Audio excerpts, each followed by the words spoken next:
Nous étions tout de suite en Guinée. On évoquait la répression de manifestations. La Cour de justice de la CEDEAO qui a condamné l'État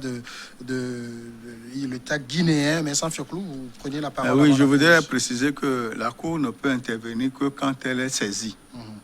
Et dans la démocratie occidentale, telle que la France, la Belgique, l'Allemagne, si l'affaire est arrivée à un certain niveau, c'est le garde des Sceaux, ministre de la Justice, qui instruit le procureur de s'en saisir. Le procureur de son propre chef ne peut pas se lever pour dire qu'il y a telle affaire, donc il va.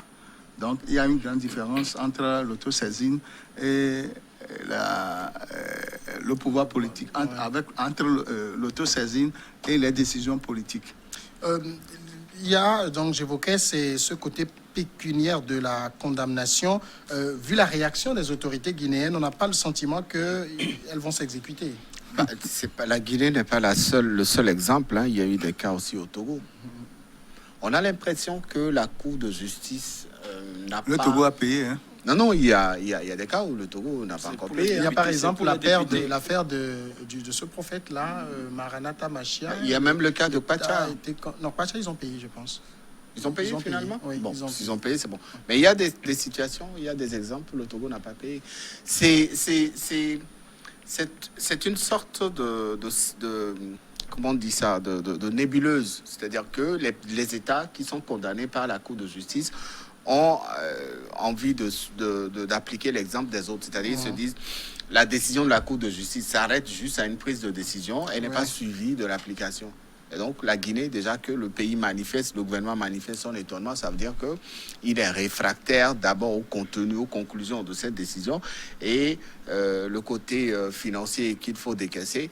Je ne crois pas que le gouvernement guinéen serait favorable à cela. La Guinée vient de sortir d'une élection présidentielle qui lui a coûté des milliards.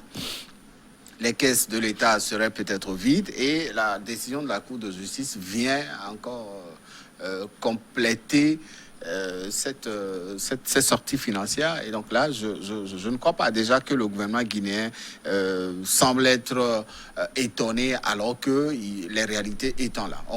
On sait ce qui s'est passé véritablement au cours de cette année en 2012, ce qui s'est passé quand on vous raconte les raisons pour lesquelles ces Guinéens ont été tués. Ça fait pitié de savoir que des gens sont partis pour réclamer ce qui leur est dû, parce que c'est une société qui s'est installée dans une région. La société Val-BS. Voilà, et pour laquelle les habitants sont allés pour réclamer ce qui leur est dû, et en retour, la société fait appel à l'armée pour venir tuer. Et donc, si c'est pour ça, il faut aller réclamer, se faire tuer.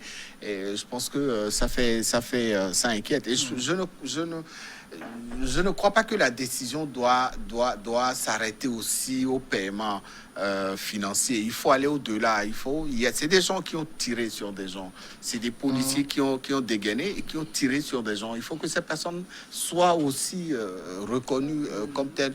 Et il faut que la justice aille au-delà pour apaiser les cœurs. Parce qu'une vie, elle ne coûte pas 5 milliards. Hein. Une vie, elle coûte plus que ça. Et quand on la retient, quand on tue une personne, il faut pouvoir assumer, il faut pouvoir répondre devant les juridictions. Donc il faut que la décision aille au-delà et que les coupables, les auteurs soient aussi traduits devant la justice. C'est justement ce que dit l'avocat des victimes, maître Pépé Antoine Lama, qui estime que cette décision de justice ne suffit pas à réparer le préjudice.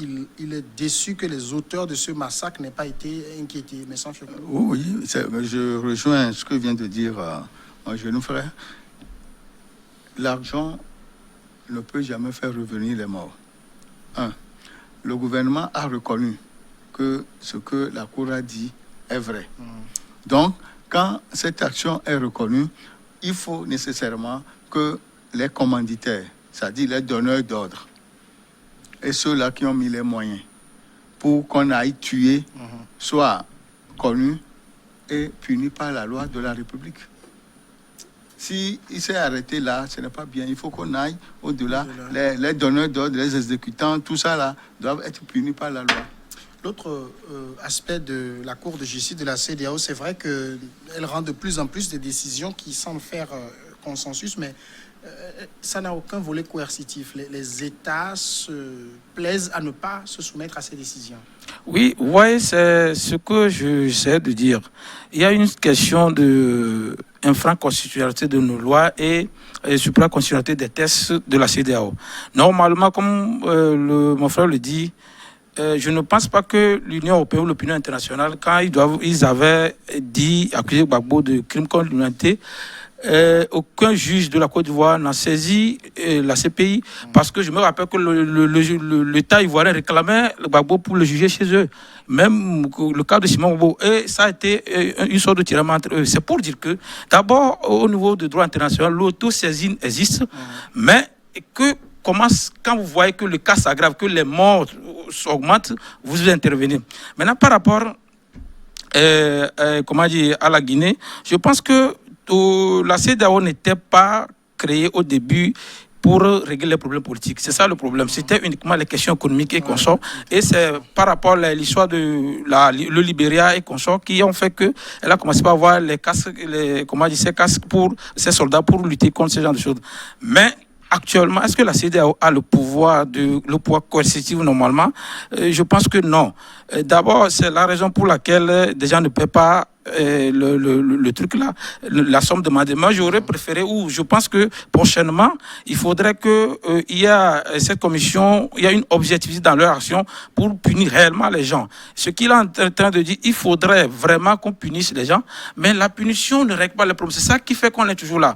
Actuellement, vous allez voir que par rapport à la question de Rwanda, il y a eu les Hutus et les Tutsis qu'on a fait une sorte de réconciliation nationale où les victimes et les oppresseurs sont entendus une bonne fois pour que cela n'arrive pas. Je pense que c'est comme ça il faut régler les choses maintenant. D'une manière ou d'une autre, moi, s'il y a quelqu'un à punir, où il y a la coercition ici, c'est la société. Moi, je pense que c'est la société qui a demandé. Le vrai commanditaire, c'est la société qui a demandé à ce qu'on vienne faire. Donc, c'est peut-être même que ce n'est pas forcément une entreprise d'État, donc on devait intervenir. C'est un groupe minier brésilien. Alors là, il faudrait qu'on le punisse. C'est eux, vraiment, c'est la Constitution doit aller. S'il faut suspendre même l'exploitation, tout ça, si l'État ne veut être objectif et mettre le peuple au sein des préoccupations. Parce qu'en Afrique, c'est ça le problème. Les gouvernants ne mettent pas la population au sein de leurs préoccupations et c'est leur poche et puis les gains pécuniaires. Samuel, oui. Pour revenir à ce qu'il vient de dire, la société a demandé de l'aide à l'État. L'État peut envoyer des gens, la police ou la gendarmerie, pour le maintien d'ordre. Or, ce qui s'est passé, c'est qu'ils sont venus, ils ont commencé par tirer. Quand il y a ces gens d'attroupement ou de rassemblement sur les lieux de travail, on cherche une ou deux têtes qui sont les représentants de la minorité et ils discutent. Ils n'ont pas fait tout ça. Ils sont venus, ils ont commencé par tirer. Et ce qui veut dire que le jugement est à moitié fait. Oui, mon frère, c'est que vous devez comprendre que dans l'ordre militaire, ils ne peuvent jamais tirer s'ils n'ont pas reçu l'ordre de tirer. C'est-à-dire qu'ils ne peuvent pas le faire. C'est que quelqu'un leur a dit de tirer, c'est pourquoi ils l'ont fait.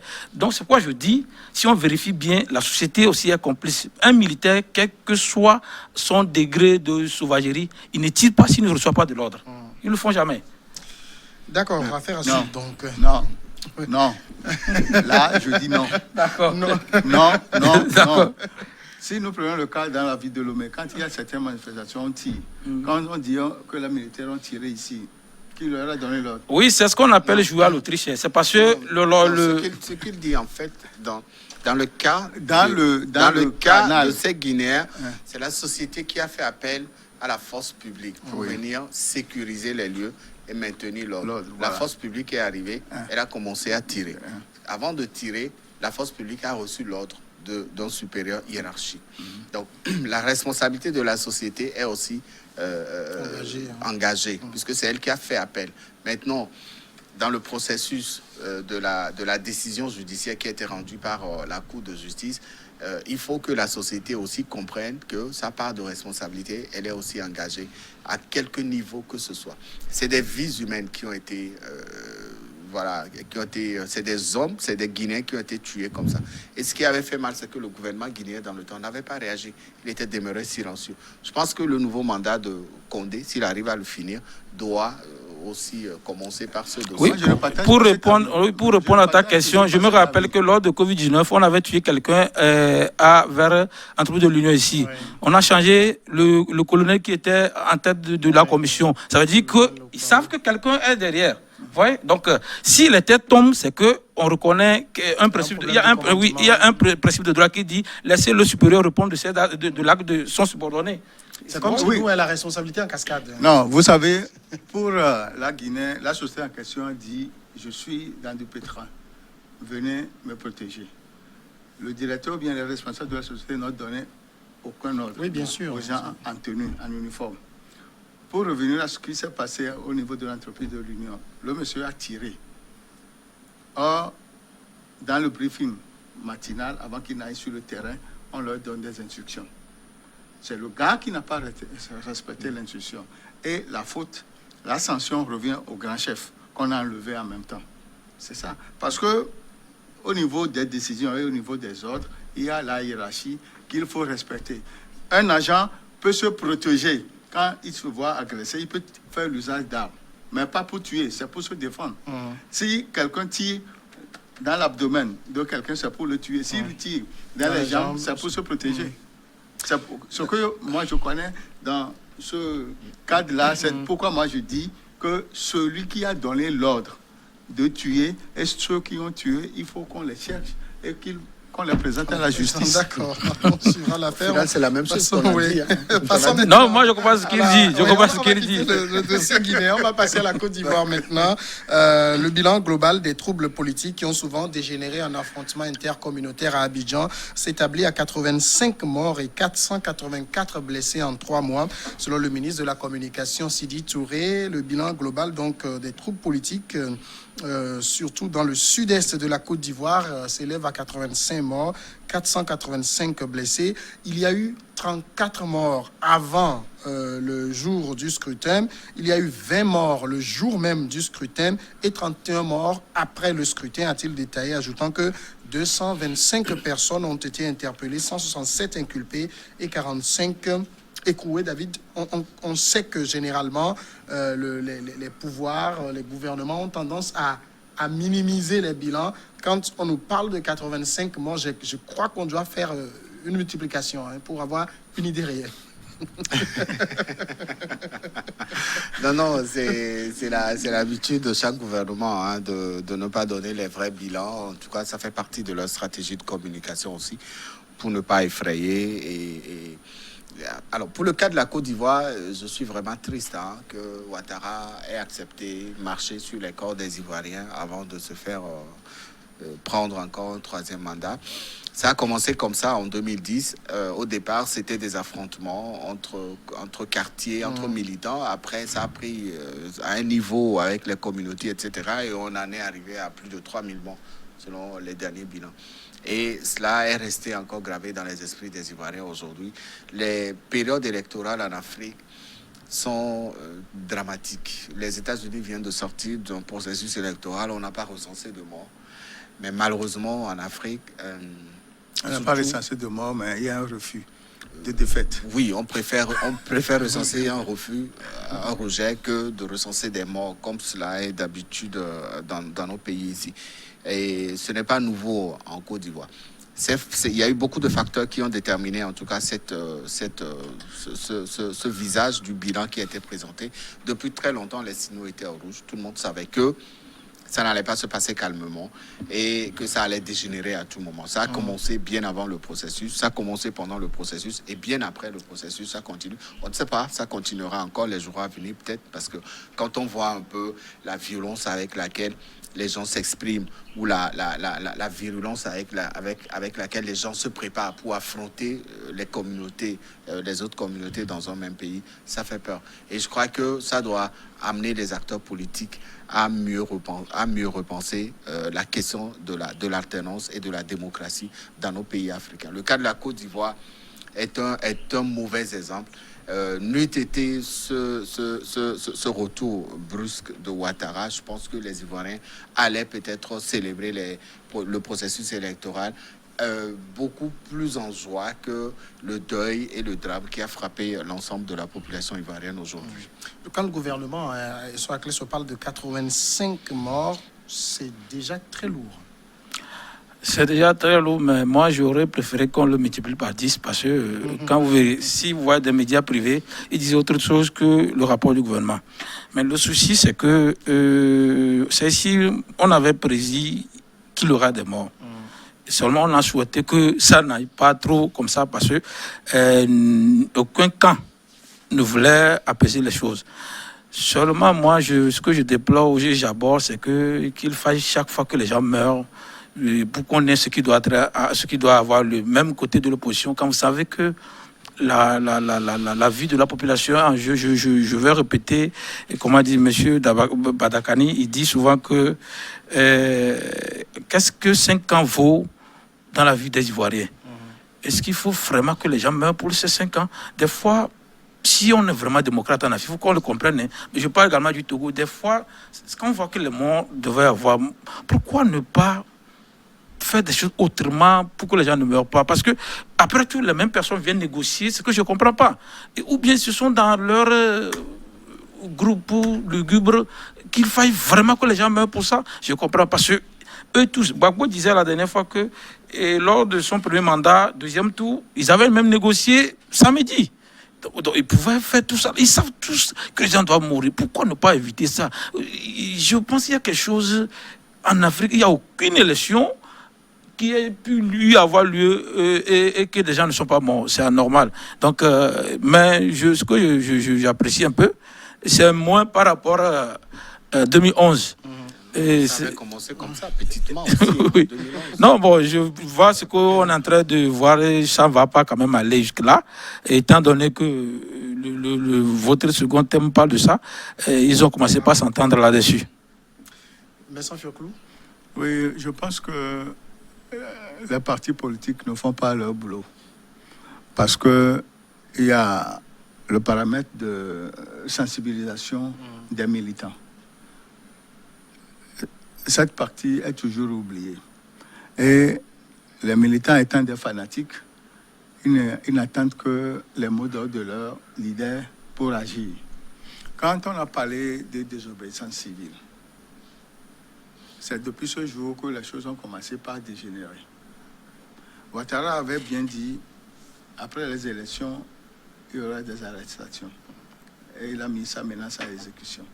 Mais à mon point de vue, il n'a pas vu la portée de cette violence. Et c'est ça qui a un peu surpris.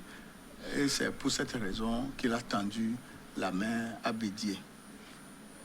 Il a envoyé les éléments encadrer le domicile de Bédié de certains partis politiques.